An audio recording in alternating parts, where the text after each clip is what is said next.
The four most common emotions in the subject of anticipation are fear, anxiety, hope and trust, and when the anticipated event fails to occur, it results in disappointment or relief.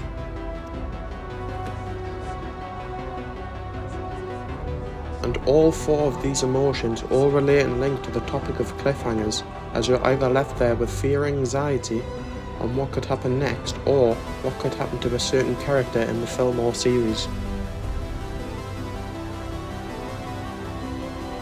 But on the other hand, you've also got the two emotions of hope and excitement about what could happen next, and that pretty much sums up the anticipation emotion in the subject of cliffhangers.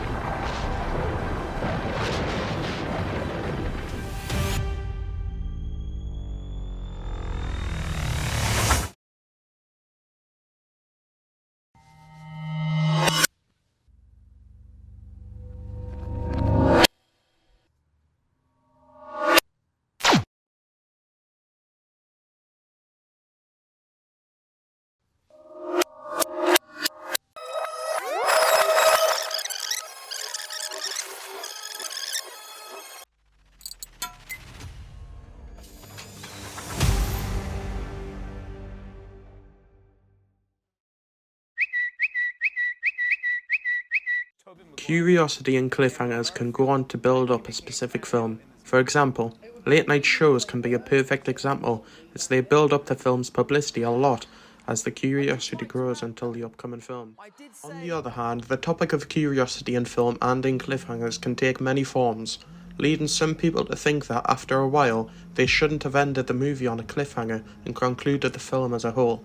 This gives the viewer the thought of what they could do next in the new film. Although curiosity can have its frustrating side, it can also have its exciting side in the topic of cliffhangers, and a perfect example of this would be Pirates of the Caribbean: Dead Man's Chest, when Captain Jack Sparrow, the main character in the film, gets eaten by the Kraken alongside his ship. But the exciting and curious emotion in the ending is that it comes across as the villain, relating to the Levi Strauss theory, has won the battle, being Davy Jones, which is a rare occurrence in films. So all the information in general gives the narrative of the franchise a spark of mystery for what could happen next.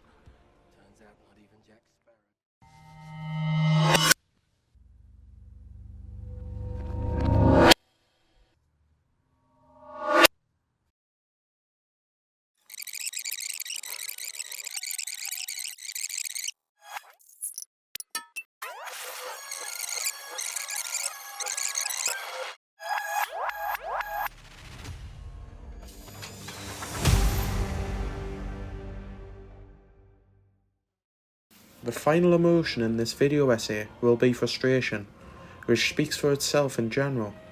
In cliffhangers, frustration can be expressed by people wishing that the story had just ended and decided to not make a new one. A brief example would be Terrifier 3.